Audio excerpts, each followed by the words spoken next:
दोस्तों आज की इस क्लास में मैंने बिहार डीएलएड एंट्रेंस एग्जाम के लिए सोशल साइंस के मोस्ट इंपॉर्टेंट 50 क्वेश्चंस करवाए हैं जो कि काफ़ी ज़्यादा इंपॉर्टेंट है और ये दोस्तों अदर एग्जाम में भी पूछे गए हैं। और जिस टॉपिक से क्वेश्चंस आज की इस क्लास में मैंने करवाए हैं ना, ये टॉपिक आपका सिलेबस में भी दिया गया है।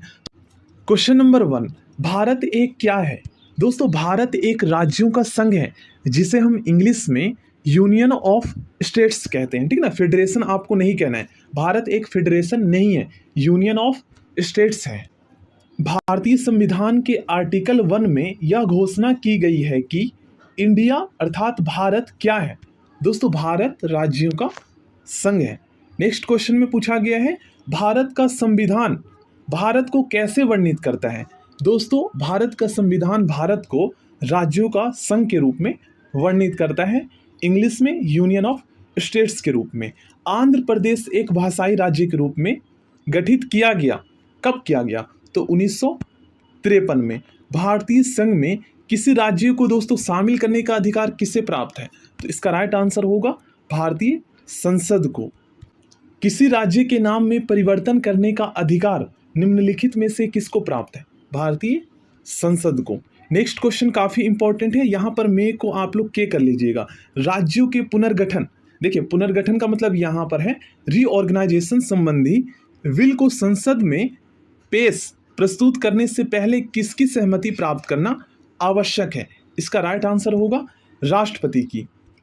नेक्स्ट क्वेश्चन में पूछा गया है नए राज्य के गठन अथवा सीमा में परिवर्तन करने का अधिकार किसको प्राप्त है? भारतीय संसद को। निम्नलिखित में से कौन किसी राज्य का क्षेत्र घटा या बढ़ा सकता है? संसद। क्वेश्चन नंबर 10, अन्य रजवाड़ों के भारत में विलय के बाद भी किन 3 राज्यों ने भारत में शामिल होना विलंबित किया? देखिए आप सभी जानते हैं दोस्तों, जो भारत के सरदार वल्लभ भाई पटेल जी थे, इन्होंने दोस्तों 500 से अधिक देशी रियासतों को भारतीय संघ में मिलाया था। लेकिन दोस्तों कुछ ऐसे भी राज्य थे जो भारतीय संघ में शामिल नहीं होना चाहते थे, जैसे जूनागढ़, हैदराबाद और जम्मू कश्मीर। और दोस्तों एग्जाम में यह भी पूछा जा सकता है कि हैदराबाद के जो शासक थे उसका क्या नाम था? तो उसे हम निजाम के नाम से जानते थे। ठीक ना, 500 से अधिक देशी रियासतों के भारत में विलय के लिए कौन उत्तरदायी था, कौन जिम्मेदार था? किन्होंने 500 से अधिक देशी रियासतों को भारतीय संघ में मिलाया था? इसका राइट आंसर है सरदार वल्लभ भाई पटेल जी, जिसे हम लौह पुरुष के नाम से भी जानते हैं। निम्नलिखित जोड़ों में से किसने देशी रियासतों को भारतीय संघ का अंग बनाने में सबसे महत्वपूर्ण भूमिका अदा की थी? सरदार वल्लभ भाई पटेल जी व बीपी मेनन। मूल संविधान में राज्यों को कितने वर्गों में रखा गया था? इसका राइट आंसर होगा 4 वर्गों में। भारतीय संघ में वर्तमान में कितने राज्य हैं? दोस्तों वर्तमान में कुल 28 राज्य हैं। संविधान के परिवर्तन के समय राज्यों को 4 श्रेणियों ABCD में बांटा गया था। इन श्रेणियों को किस वर्ष समाप्त किया गया था? तो इसका राइट आंसर होगा 1956 में। नेक्स्ट क्वेश्चन में पूछा गया है भाषा के आधार पर राज्यों का पुनर्गठन रीऑर्गेनाइजेशन किस वर्ष में किया गया था? इसका राइट आंसर होगा 1956 में। नेक्स्ट क्वेश्चन में पूछा गया है प्रथम भाषाई राज्य किससे बनाया गया था? आंध्र प्रदेश को। सबसे पहले भाषा के आधार पर आंध्र प्रदेश राज्य का गठन 1953 ईस्वी में हुआ था। इसके पहले वहां एक दोस्तों आंदोलन हुआ था। इस आंदोलन में किसकी मृत्यु हो गई थी? तो इसका राइट आंसर होगा Potti Sri Ramulu, option C. Next question में पूछा गया है मूल संविधान में राज्यों को 4 अलग अलग प्रवर्गों को समाप्त करने के लिए किसकी अध्यक्षता में राज्य पुनर्गठन आयोग का गठन किया गया था? इसका राइट आंसर होगा फजल अली। क्लास 12 के पॉलिटिकल साइंस में इसके रिगार्डिंग जो है टॉपिक दिया गया है। नेक्स्ट क्वेश्चन में पूछा गया है राज्य पुनर्गठन आयोग का गठन किस वर्ष किया गया था? तो इसका राइट आंसर होगा 1953 ईस्वी में। नेक्स्ट क्वेश्चन में पूछा गया है भाषागत आधार पर राज्यों के पुनर्गठन के लिए भारत सरकार ने दिसंबर 1953 ईस्वी में राज्य पुनर्गठन आयोग की नियुक्ति की थी, जिसकी रिपोर्ट के आधार पर दोस्तों 1956 ईस्वी में राज्य पुनर्गठन अधिनियम स्टेट रीऑर्गेनाइजेशन एक्ट संसद ने पास किया था। इस आयोग के अध्यक्ष कौन थे? तो जस्टिस फजल अली थे।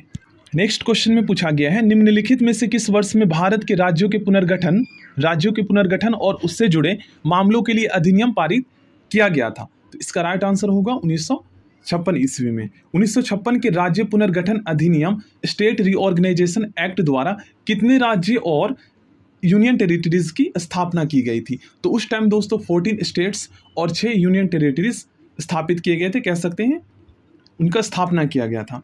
नेक्स्ट क्वेश्चन में पूछा गया है, वर्तमान में भारतीय संघ में राज्यों और केंद्र शासित प्रदेशों की संख्या क्रमशः कितनी है? तो इसका राइट आंसर होगा दोस्तों 28 राज्य और 8 केंद्र शासित प्रदेश। देखिए, ये जो मैं आपको बताने वाला हूं, इससे आप लोग प्लीज ध्यान से समझिएगा। आप सभी जानते हैं दोस्तों, जम्मू कश्मीर से 5 अगस्त 2019 को दोस्तों आर्टिकल 370 हटा दिया गया था। देन उसके बाद दोस्तों 31 अक्टूबर 2019 को जम्मू कश्मीर और लद्दाख को दोस्तों 2 केंद्र शासित प्रदेश बना दिया गया। तो उसके बाद देखिए, अगर देखा जाए तो 31 अक्टूबर 2019 से पहले भारत में कुल 29 राज्य थे ना। और जब दोस्तों जम्मू कश्मीर और लद्दाख को केंद्र शासित प्रदेश बना दिया गया, तो जम्मू कश्मीर तो पहले राज्य थे, ठीक है, 31 अक्टूबर से पहले, तो अब वो केंद्र शासित प्रदेश बन गए। तो 29 राज्य था तो अब 28 हो गए, ठीक ना। और जो हमारे केंद्र शासित प्रदेश थे 31 अक्टूबर 2019 से पहले, वो 7 थे, ठीक ना। अब 2 और बढ़ गए, तो इसमें 2 आप प्लस कर लीजिए, तो कुल 9 केंद्र शासित प्रदेश हो गए, ठीक ना। उसके बाद दोस्तों 26 जनवरी 2020 को जो है ना, दादरा और नगर हवेली एवं दमन और दीव को दोस्तों एक केंद्र शासित प्रदेश बना दिया गया। मतलब इन दोनों को मिलाकर, तो पहले 7 थे, फिर जब जम्मू और कश्मीर और लद्दाख 2 केंद्र शासित प्रदेश बने तो इनको मिलाकर 9 हो गए। अब दोस्तों ये दोनों पहले केंद्र शासित प्रदेश थे, अब जब ये 1 हो गए तो 1 आप घटा दीजिए, तो अब कितने हो गए? वर्तमान में कुल 8 केंद्र शासित प्रदेश हो गए और 28 राज्य हो गए। देखिए, नेक्स्ट क्वेश्चन काफ़ी इंपॉर्टेंट है, और इससे रिलेटेड किसी भी टाइप के अगर क्वेश्चंस पूछ लिया जाए ना, तो आप इजीली बता देंगे, क्योंकि मैंने आपको बता दिया है। देखिए, भारत में राज्यों और संघ राज्य क्षेत्रों की कुल संख्या के संबंध में निम्नलिखित में से कौन सा कथन सही है? देखिए, एनडीए के एग्जाम में 2022 में पूछे गए हैं, ठीक ना, करंट का ये टॉपिक है, 28 राज्य और 8 यूनियन टेरिटरीज। नेक्स्ट क्वेश्चन में पूछा गया है, भारत में कितने राज्य एवं संघीय प्रदेश है? संघीय प्रदेश का मतलब यहाँ पर है दोस्तों केंद्र शासित प्रदेश। भारत में दोस्तों कुल 28 राज्य एवं 8 केंद्र शासित प्रदेश हैं। क्वेश्चन नंबर 27, निम्नलिखित में से कौन सा संघ राज्य क्षेत्र नहीं है, केंद्र शासित प्रदेश नहीं है, ये पूछा गया है। तो इसका राइट आंसर ऑप्शन डी हो जाएगा। निम्नलिखित में से कौन भारत का एक केंद्र शासित प्रदेश नहीं है, इनमें से आपको बताना है। तो इसका राइट आंसर त्रिपुरा होगा। निम्नलिखित में से कौन केंद्र शासित प्रदेश नहीं है? इसका राइट आंसर मिजोरम होगा। कराईकल माहे यनाम सहित पुडुचेरी की फ्रांसीसी बस्ती को फ्रांसीसी सरकार ने किस वर्ष भारत को अधिर्पित कर दिया था? तो इसका राइट आंसर 1954 होगा। पुडुचेरी को किस वर्ष भारतीय संघ में सम्मिलित किया गया था? तो इसका राइट आंसर 1962 होगा। क्वेश्चन नंबर 32, किस वर्ष गोवा सहित अन्य पुर्तगाली बस्तियों को भारतीय संघ का राज्य क्षेत्र बनाया गया था? इसका राइट आंसर होगा 1961 में। नेक्स्ट क्वेश्चन में पूछा गया है, संविधान लागू होने के बाद निम्न में से कौन भारतीय संघ का एक आरक्षित राज्य था? बहुत ही ज्यादा इंपॉर्टेंट क्वेश्चन है। इस क्वेश्चन का आंसर होगा Sikkim, option D. Next question में पूछा गया है, सिक्किम को किस वर्ष भारतीय संघ में संयुक्त राज्य के रूप में शामिल किया गया था? तो इसका राइट आंसर होगा 1974 में। नेक्स्ट क्वेश्चन में पूछा गया है, किस संवैधानिक संशोधन के अंतर्गत, किस कॉन्स्टिट्यूशन अमेंडमेंट के अंतर्गत सिक्किम को भारत का एक सह राज्य बनाया गया? 35वां संविधान संशोधन के द्वारा। हिमाचल प्रदेश को राज्य का दर्जा कब प्रदान किया गया? दोस्तों, हिमाचल प्रदेश को राज्य का दर्जा 1970 में प्रदान किया गया था। नेक्स्ट क्वेश्चन काफी इंपॉर्टेंट है, संविधान के 56वें, 55वें, 53वें एवं 36वें संविधान संशोधन द्वारा क्रमशः क्या हुआ?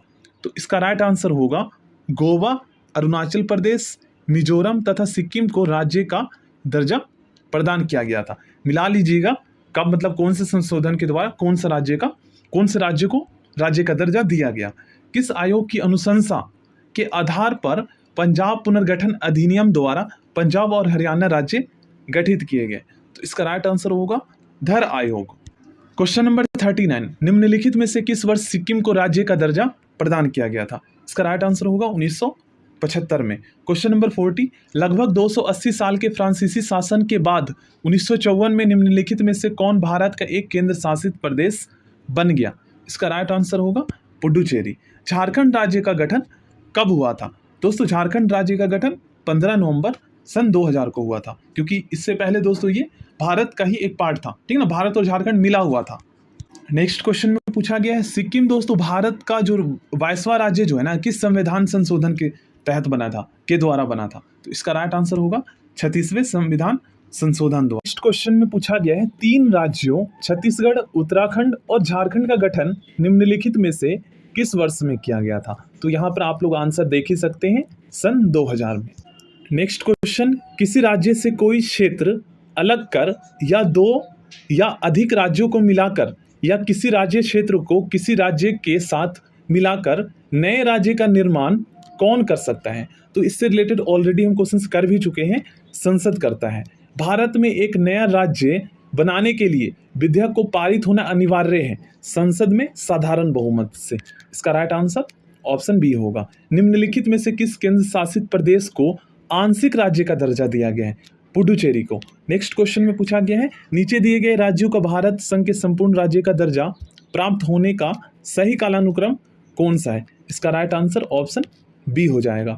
मणिपुर, मेघालय और त्रिपुरा डैश के अंतर्गत राज्य बन गए। इसका राइट आंसर ऑप्शन ए होगा।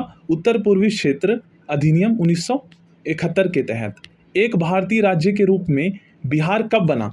तो इसका राइट आंसर होगा 1912 में। मध्य प्रदेश राज्य का गठन दोस्तों कब किया गया था? 1 नवंबर 1956 को। हरियाणा राज्य का गठन दोस्तों 1 नवंबर 1966 को किया गया था। संसद की नए राज्यों को बनाने की प्रक्रिया के बारे में निम्नलिखित कथनों में से कौन सा कथन सही नहीं है? ठीक है, तो ये तीनों सही है, बाकी ये जो लास्ट वाला ऑप्शन डी है ये स्टेटमेंट सही नहीं है। तो इनको आप लोग याद कर